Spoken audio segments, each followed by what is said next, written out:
Ngaran kuring Aldi. Padumukan kuring di daerah Buah Batu. Kuring rek ngabagi pengalaman nu nepi ka ayeuna moal bisa poho. Kuring teh gawe di konveksi nu aya di Kiara Condong. Gawena di poe Senen nepi ka Jumaah.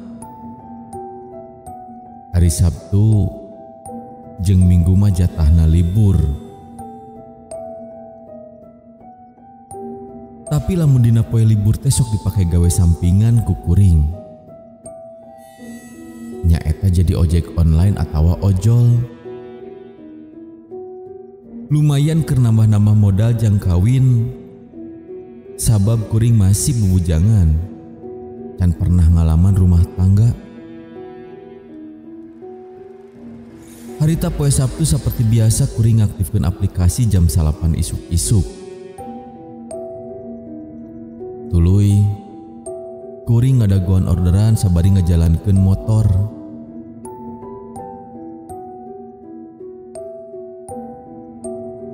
Alhamdulillah poe harita mah kuring meunang orderan teh lumayan rame.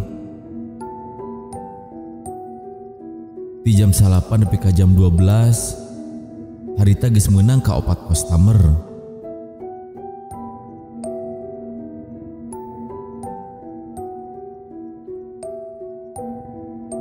Kuring meunang customer terakhir teh ka alun-alun Bandung.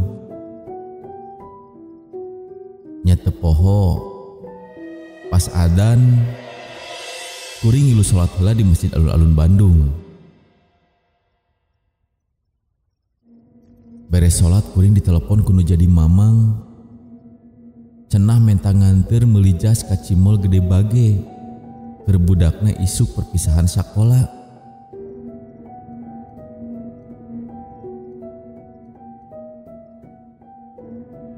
Geus nganteur mamang, kuring harita balik ka imah niat rek istirahat heula.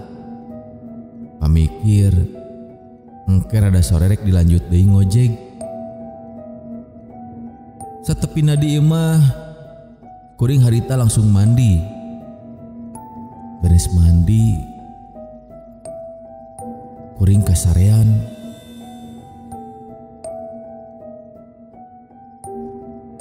Kuring dihudangkeun ku nu jadi bapa. Sabab harita geus jam 5. Kuring dititah salat. Sabab kuring tadi sare can sempet salat asar. Cek bapak kuring bisi kaburu magrib. Nya wae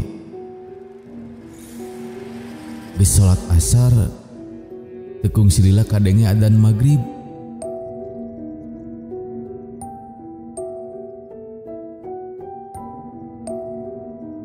Saberesna kuring salat magrib, kuring aktifkeun di aplikasi.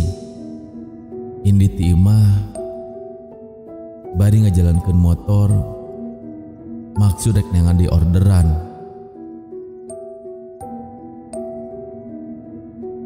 Nu asup harita penumpang teh.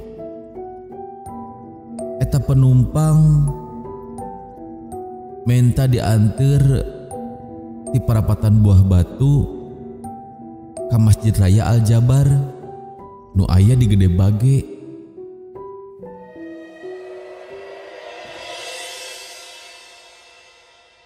Satepina di Al Jabar, kuring harita abus heula ka jero masjid. Maksud erek salat Isya. Sabab harita kuring nempo jam geus jam 7:30 peuting.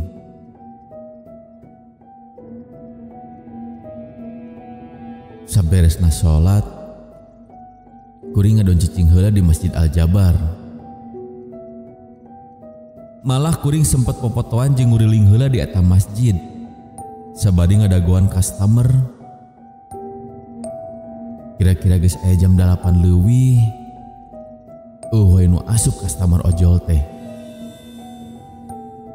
Nya kuring akhirna ngajalankeun motor. Kuring harita nyokot arah ka stadion Gede Bage.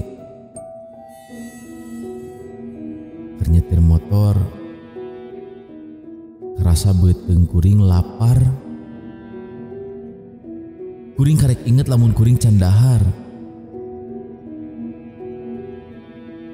Nya akhirna harita disabudeureun dinya kuring niangan heula warung keur dahar. Sainget kuring di hareup stadion Gerbang Beureum GBLA. Di dinya aya warung. Jeung sok rame loba budak ngora anu nongkrong.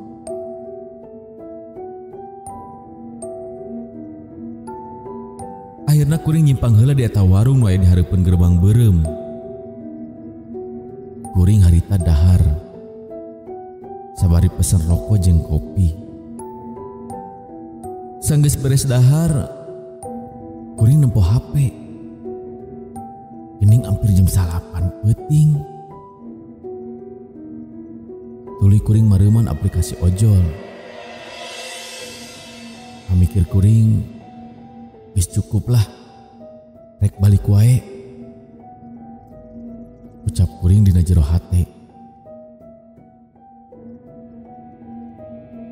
Keur ngeunah udur sabari ngopi, kuring nempot di arah gerbang stadion. Aya hiji jalma leumpang sorangan. Eta jalma teh leumpang nyampeurkeun ke arah warung anu ku kuring cicingan. Beuki jelas ka ciri nu leumpang teh eta awewe.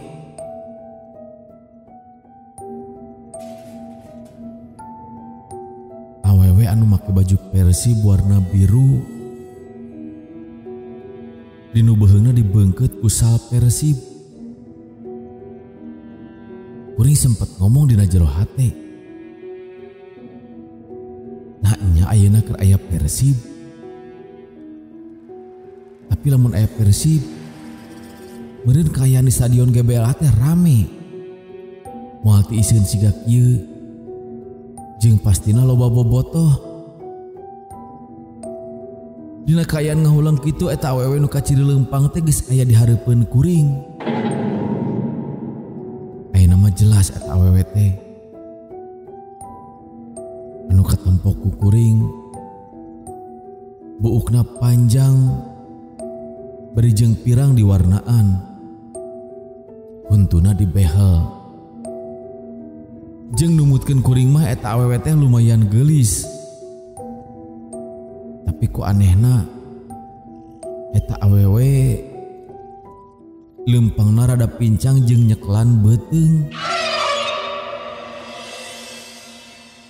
Karek kuring rek nanya, eta awewe teh kaburu ngomong. Biasa offline teu. Abi nyungkeun dianteur hoyong uwi. Biasa teh bade diantar ka mana? Lamun ka Pangalengan sabaraha nya, Waduh, ka Pangalengan. Leres teh. Tos wengi teh abi teu wantun ka ditu mah. Soalna rada tebih oge.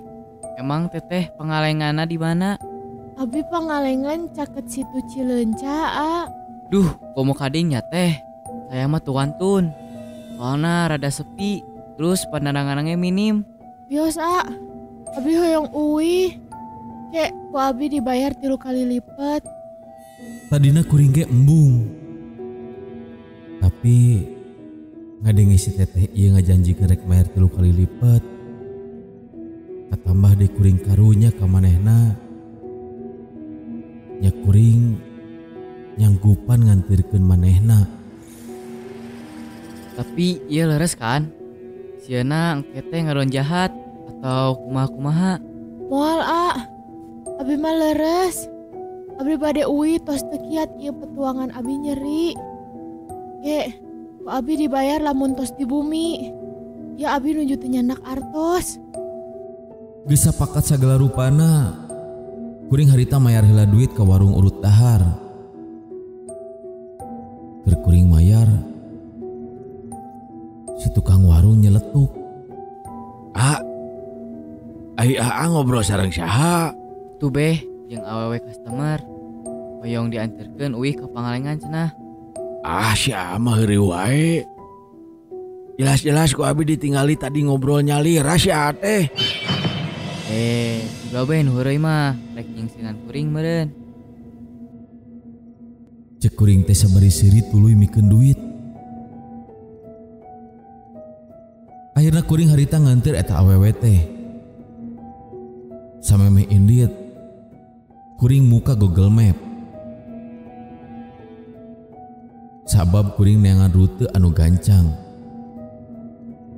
Di arah GBLA kuring diarahkeun jalan ka jambatan penyeberangan Cibiru Hilir, Cimincrang, Ranca Numpang, Ranca Oray, nu terus nembus ka Rumah Sakit Al Ihsan Bale Endah.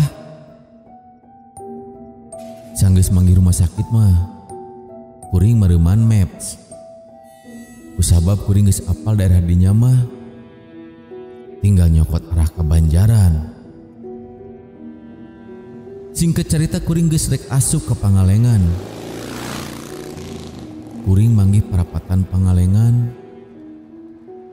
Lamun lempeng arah ka situ Cileunca Cukul, ke Katuhu nya ka Cinangsi. Lamun ka Kenca kaleuweung Pinus Rahong. Kuring nyokot arah anu lempeng. Kaciri oge geus turun kabut harita teh. Sabari nyetir sasakali kuring nanya deui ka eta awewe. Ai teteh teh di GBL atos di saha? Nah nyalira. Ditanya gitu eta awewe teh ngajawab. Tapi barang kuring ngadenge jawabana, kuring jadi reuas. Nuhun, A. Jadi abi kapumpur ditanak kapal ke Kabogo. Abi teh dihamilan. Abi nyungkeun tanggung waler tapi kabogo abi alimun.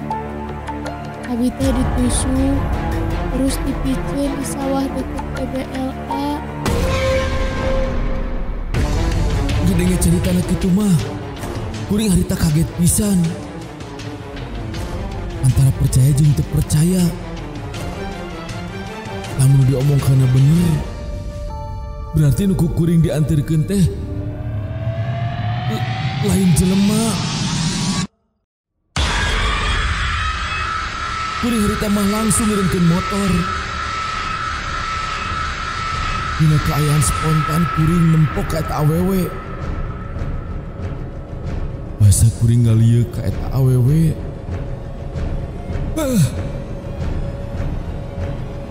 Eta awewe teh ngeblesat ngapung. Bari jeung gancang ka luhur tatangkalan nu aya di eta tempat.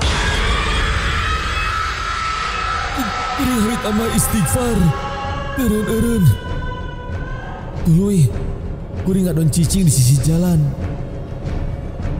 Kuring ngalieukan sabudeureun eta lokasi. Geuning kuring geus aya di sisi situ Cileunca. Dikajak kuring situ Cileunca. Selingkeun di katuhuna tatangkalan anu galede. Teu anta parah deui. Kuring buru-buru puter balik maksud rek balik.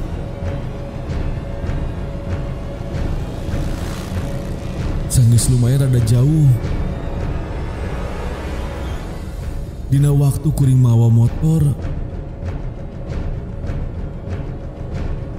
kuring ngarasa jok motor kuring teh baseuh. Kusabab karasaku kuring cai teh nembus kana calana kuring. Malah harita mah calana kuring teh hampir jibrug.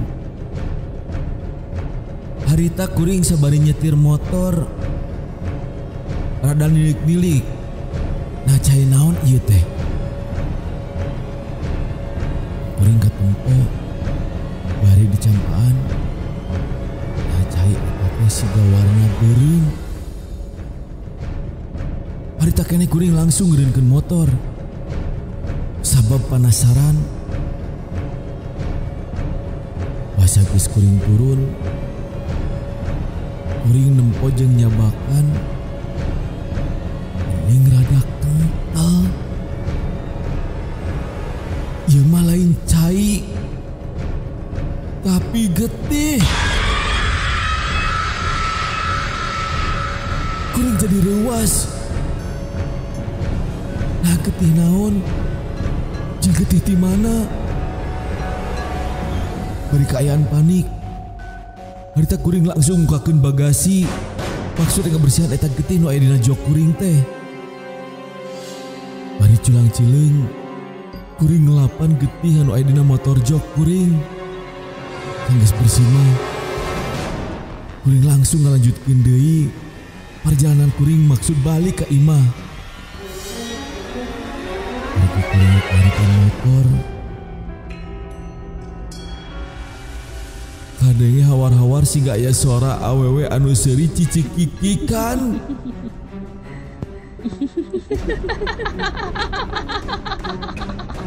Dan tak parah deui kuring buru-buru ngahurungkeun deui motor. Maksud rek ini teh eta petempatan. Sanggeus motor hurung, kuring ninggalkeun eta tempat. Kaciri kabut teh beuki dieu beuki kandel. Maksud kuring rek nuluykeun deui perjalanan rek balik ka imah. Sanggeus jauh kuring ninggalkeun tempat eta. Katempo ku kuring aya hiji warung anu masih kene buka. Nya kuring nyimpang heula ka eta warung. Maksud rek ngopi heula jeung meuli mie. Bari ngareureuhkeun ka reuwas kuring. Kusabab kuring harita karasa tiris pisan kacida. Sanggeus kuring asup ke jero warung, katempo nu boga warung teh hiji ibu-ibu anu boga warung kacida ramahna. Bari keur nungguan pesenan, kuring nempo jam anu aya dina HP. Basa kuring nempo jam dina HP, kuring harita reuwas jeung asa teu percaya. Geuning jam dina HP kuring teh geus nunjukkeun jam 3:30 subuh. Hah? Padahal kuring 3 BLA ka dieu teh rarasaan man teu nepi ka 2 jamna. Kuduna ayeuna masih kena jam 11 atau jam 11:30-an. Tapi nah ayeuna geus jam 3:30 subuh. Saking teu percayana kuring nanya ka nu boga warung. Maksud rek nanyakeun ari ayeuna jam sabaraha. Nyatana nya wae nu boga warung ge ngebejakeun yen harita teh geus jam 3:30 subuh. Bari jeung manehna nanya ka kuring. Nah kuring geus di mana? Wayah kieu geus init-initan.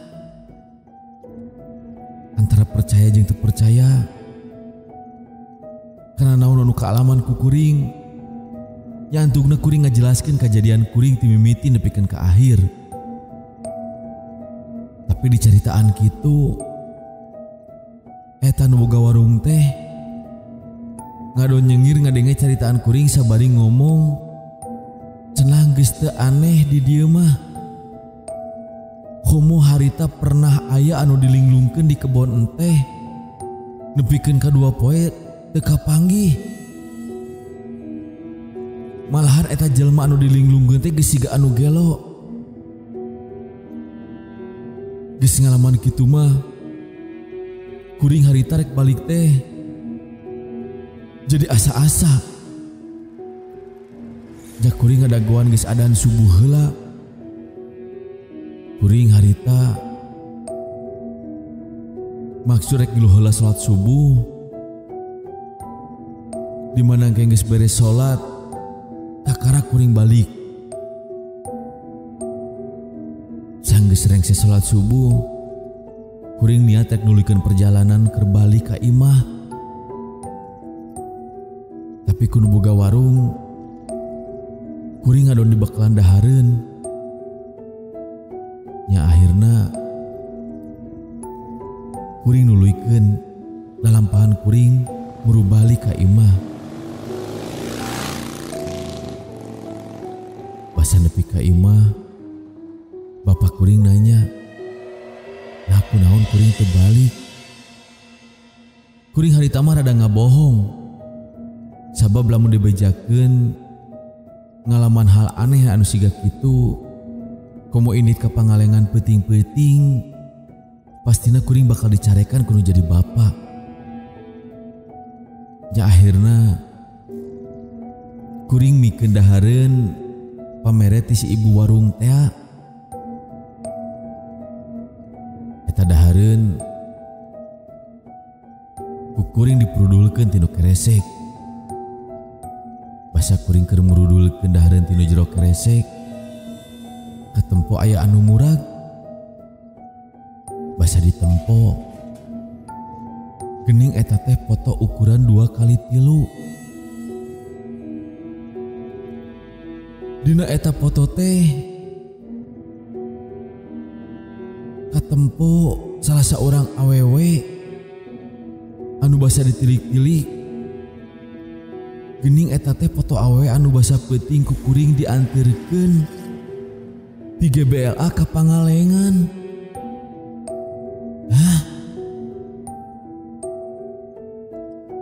Sanggeus meunang kajadian kieu, eta jadi pertanyaan keur kuring nepi ka ayeuna.